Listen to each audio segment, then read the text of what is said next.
Hello guys, simula ngayon mag-live withdrawal tayo. Tingnan natin kung digit ba talaga yung ArcGrabber o hindi. Click natin muna, click to enter.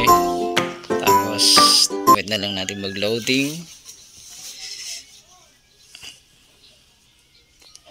Yan, pagkatapos ng loading, yun, pasok na tayo sa game. Click na lang natin, then yun, pasok na tayo. First,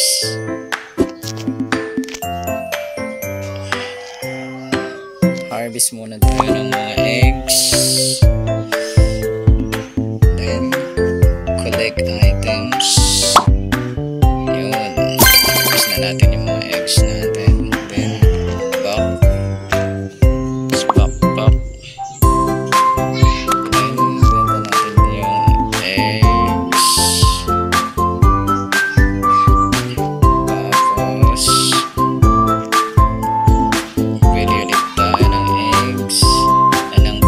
Ng manok, bili muna tayo ng pagkain ng manok para mag-produce ulit sila ng itlog.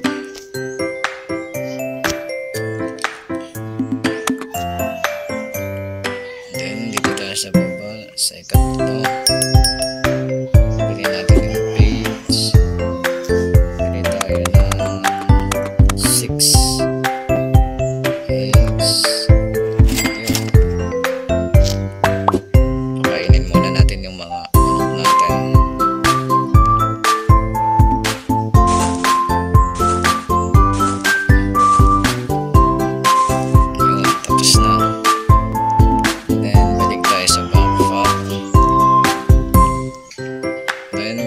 Sa backpack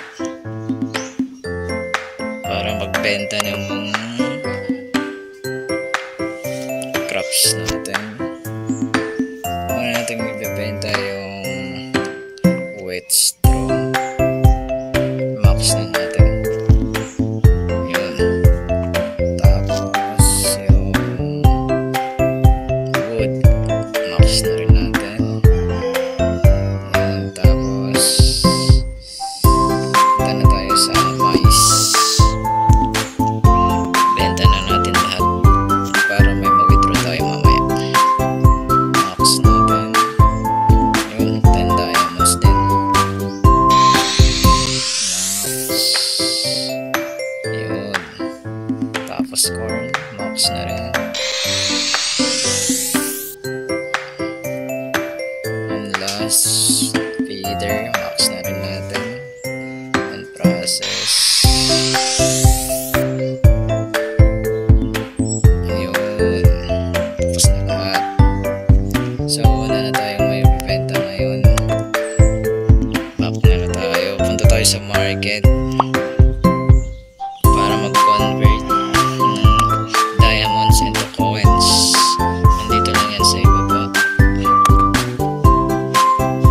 Then plus lang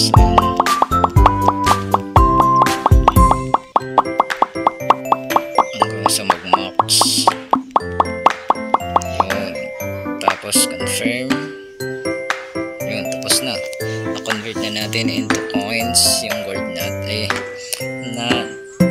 Yun, tapos na. Na-convert na natin yung diamond natin into coins. Then back.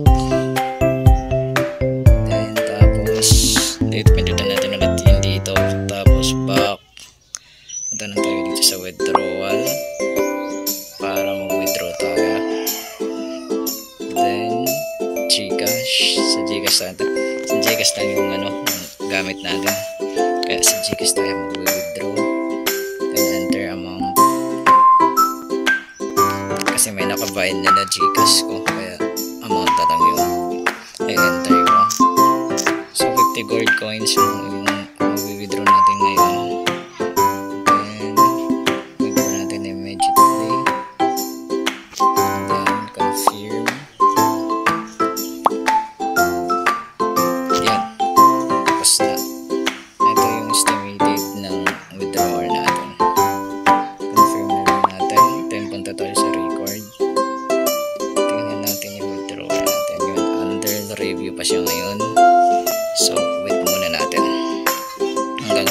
success.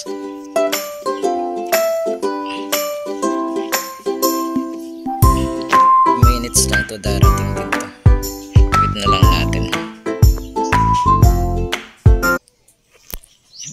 So ngayon titingnan natin kung dumating na nga ba yung ating winidraw.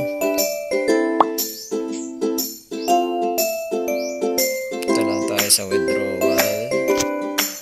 Then sa record. Yun. Successful na yung ating withdrawal. Tignan natin sa notifications. Yun, dumating na. Paldo na naman. Sobrang digit talaga to. Sobrang digit ni Agri Barul.